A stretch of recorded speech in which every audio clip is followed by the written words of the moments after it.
हमारे जीवन में दुआ और बद्दुआ का कुछ प्रभाव होता है या ये सब कर्मों का निर्धारित है?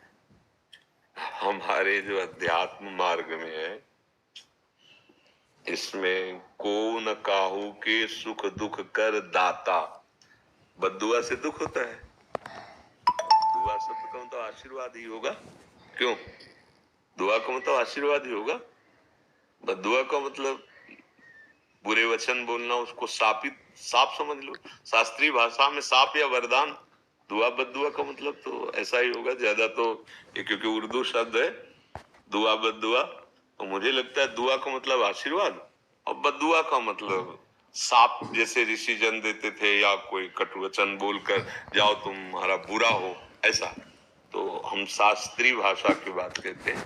को न काहू के सुख दुख कर दाता और निज कृत कर्म भोग सुनता। कोई किसी को सुख दुख नहीं देता, अपने कर्म ही अपने को सुख दुख देते हैं। जैसे आप यहाँ चल करके आए, भावना कि भगवान के दास, भगवान के स्वरूप, भगवान के निर्जन, आज हम संत दर्शन करेंगे, आज संत संग करेंगे। आपका सच्चा कर्म बन रहा है, आप भाव से आ रहे हैं, आपका मंगल होगा। अब जो आपका मंगल होगा उसमें हम प्रधान नहीं हुए, उसमें आप प्रधान हुए। आपने सोचा आज सत्संग सुनेंगे, भगवान के मार्ग में चलने की इच्छा से। अब आपने जो वचन पकड़ा और आपका मंगल हुआ, उसमें आपकी प्रधानता, क्योंकि आपने वचन पकड़ा, आपने वचनों पर श्रद्धा की, आप आए, आपने भावना की।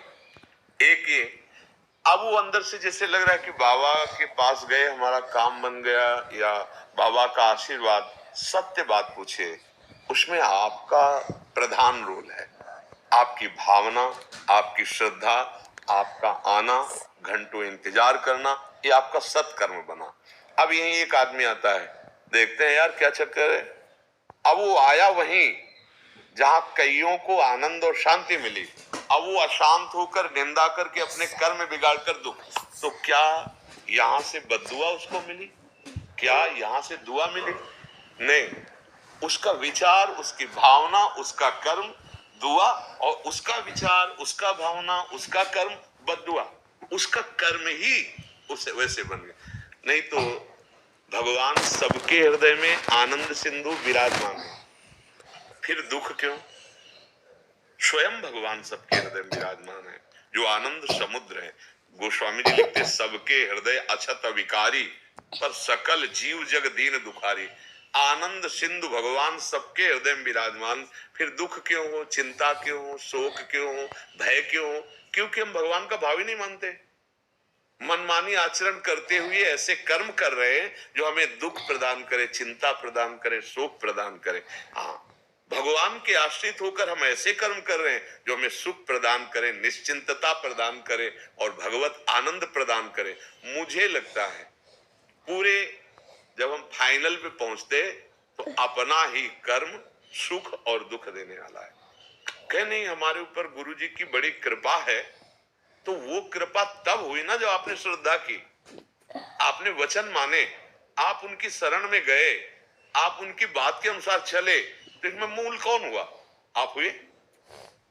अगर आप ना माने, आप अश्रद्धा करें, तो भला फिर कोई बदल के दिखावे, नहीं बदल सकते। भगवान भी हृदय में बैठे, तुम्हें तभी बदलेंगे जब श्रद्धा करो, विश्वास करो, आत्मसमर्पण भगवान को करो, नाम जप करो। तब आप देखेंगे, तब आपको लगेगा बड़ी कृपा है, हमारा जीवन बदल रहा है, हमें बड़ा आशीर्वाद भगवान का मिल रहा है, हमारा जीवन बदल रहा है। क्यों? आपने श्रद्धा किया, विश्वास किया। भवानी शंकरो वंदे श्रद्धा विश्वास रूपिणो याभ्याम बिना न पश्यन्ति। बिना श्रद्धा विश्वास के हृदय में विराजमान नहीं अनुभव में आ रहे। तो कर्म ही हमारा पूजा है और कर्म ही हमें दुख सुख देने वाला, पक्का समझो। अगर आपके कर्म ठीक है तो किसी से आशीर्वाद की जरूरत नहीं, सब कोई आशीर्वाद देगा। मान लो जहां पर कृपा राम की हुई ता पर कृपा करे सब कोई। कृपा जब आप भगवान की आज्ञा के अनुसार अच्छे कर्म कर रहे, जैसे गीता जी में आदेश है संत जन जैसा करते, और बुरे कर्म तो अपने आप दुख मोल ले रहे हैं। आपको कोई बद्दुआ दे, हमें कोई बद्दुआ, जा मर जा, मर जाएंगे क्या? हमारे अगर कर्म सही हैं तो किसी भी ग्रह नक्षत्र, किसी भी विनायक, किसी भी शक्ति की ताकत नहीं कि हमें गिरा सके। अगर हमारे कर्म बिगड़ गए तो कोई बना भी नहीं सकता, ये भी बात समझ लो। अब जैसे बोले हमने तो देवी की आराधना की, हमारा काम बन गया, आपका कर्म हुआ ना, आपने देवी की आराधना की, आप स्वीकार करते हैं ना, सही ढंग से हो गई, उसका फल मिला, आपको आनंद मिला, आपको लगा बड़ी कृपा हो गई। बात समझनी है, अपने सुख दुख का निर्माण हम स्वयं करते हैं। हाँ, कर्म बुरा किया, तुम्हें लगा कि अंतर ध्यान हो गया, कोई जाना नहीं, अब वो फल देने आएगा, तब तुम्हें लगेगा कि भगवान दुख दे रहे हैं। कर्म बहुत सुंदर आपका बना और जब सुख देने आया और आप किसी संत के पास गए, भगवत मंदिर, बोले उसी दिन से काम बनना शुरू हो गया, क्योंकि कर्म लागू हो गया शुभ। अब ये रहस्य ना जानने के कारण कोई निंदा करता है और कोई स्तुति करता है, लेकिन बात उसमें आप हैं मुख्य। आप ना चाहें तो आपका कोई उद्धार नहीं कर सकता, आप ना चाहें तो आपको कोई संसार से हटा नहीं सकता, आप लगे रहिए। आपने चाह की, आप उधर चले, आपने प्रयास किया परमार्थ में, तो आप ऊंचाई पे चलने लगे। अब आप उसे कृपा समझो या कर्म समझो। अगर आप उन आज्ञा के अनुसार न चलो तो कृपा तो सबके ऊपर भगवान की है। कह रहे सब पर मोरी बराबर दाया, सब मम प्रिय सब मम उपजाए। मेरे बच्चे हो, मैं सब पर बराबर प्यार करता हूँ, फिर दुख क्यों है? एक सुखी है एक दुखी है। बोले कर्म अवश्य में भोक्तव्यम कृतम कर्म शुभाशुभम, शुभ अशुभ कर्म का हम अपने कर्मों का सुधार करने आए हैं। ऐसे हम भागवतिक कर्म करें, निष्काम कर्म करें, जिससे हमारे कर्म बंधन नष्ट हो जाए और हम परम सुख स्वरूप भगवान को प्राप्त हो। अगर हम कर्म सही नहीं करेंगे तो किसी का आशीर्वाद नहीं। जैसे एक प्रसंग आता है, दत्तात्रेय अवधूत भगवान के अवतार हैं दत्तात्रेय जी, और वो कार्तिवीर्य नाम का जो 1000 भुजा जिसको मिली थी, शास्त्रावाऊ अर्जुन है वंशी, उसने दत्तात्रेय जी की आराधना की, बहुत सी सिद्धियां प्राप्त की, बड़ा प्रभावशाली राजा हुआ, बड़ा बलशाली, 1000 भुजाएं थी।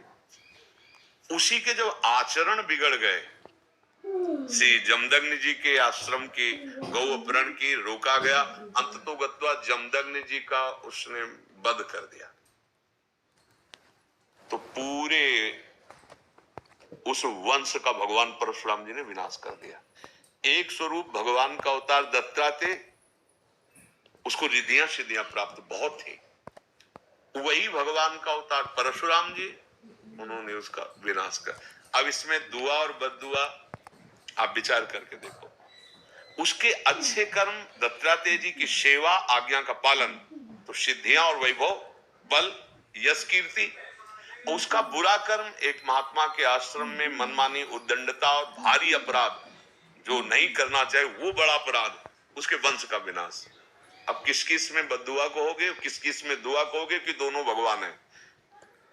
दत्तात्रेय जी भी भगवान के अवतार, परशुराम जी भी भगवान के अवतार। तो समझ रहे हो ना, अगर इसमें फाइनल में आप विचार करके देखो तो उसके कर्म हुए ना, उसकी उन्नति का कारण उसका कर्म और उसकी अवनति का कारण उसका कर्म। तो मुझे तो यही लगता है, भगवान आदेश करते हैं कर्मण्येवाधिकारस्ते मां फलेषु कदा, तुम अच्छे कर्म करो, फल की आशा न रखो, क्योंकि योगक्षेमं वहाम्यहम्, मैं स्वयं तुम्हें जो अप्राप्त है वो प्राप्त कराऊंगा, प्राप्ति की रक्षा करूंगा।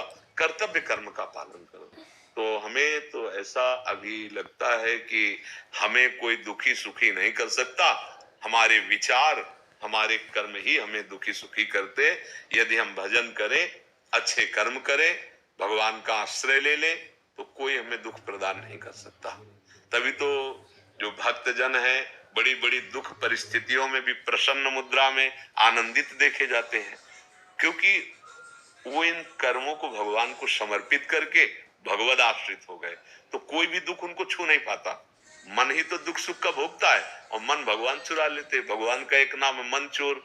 अब मन भगवान में लगा हुआ है, आनंदित है, शरीर में पीड़ा है, बाहर लोग निंदा करे या अपमान करे, उसको कोई फर्क नहीं पड़ता। तो हम अपने कर्मों को सुधारें, अपने आचरणों को सुधारें। सबसे बड़ा कर्तव्य कर्म पूजा यही है, जो भगवान आदेश कर रहे हैं कि ये ना करो, वो हम ना करें। जो संत जन आदेश करते हैं, जो हमारा हृदय कहता है कि ये पाप है मत करो, वो ना करो, कभी दुख नहीं आएगा, कभी दुख नहीं मिलेगा। अब ये शरीर रच गया वो तो आएगा, लेकिन अगर सही आचरण करोगे, नाम जप करोगे, सब ठीक हो जाएगा। हमको ही नाम जप करना पड़ेगा, हमको ही अपने आचरण सुधारने पड़ेंगे, तभी आशीर्वाद सबका अपने आप मिल जाएगा। और हम बुरे आचरण करेंगे तो कोई भी आशीर्वाद काम भी नहीं करेगा। दत्तात्रेय जी का आशीर्वाद काम नहीं किया, वही परशुराम जी के रूप में अवतरित होकर उसे नष्ट कर दिए। इसलिए कर्म ही प्रधान है। हम अच्छे कर्म करने वाले बने और वो कर्म भगवान को समर्पित कर दे, और उन कर्म के करने में अहंकार न करके सोचे कि भगवान की कृपा से हो रहा है, संतों की कृपा से हो रहा है, तो अहंकार नहीं आएगा। बहुत बढ़िया मार्ग हमारे हृदय में भागवतिक प्रकाशित हो जाएगा, जिसे भगवदानंद पर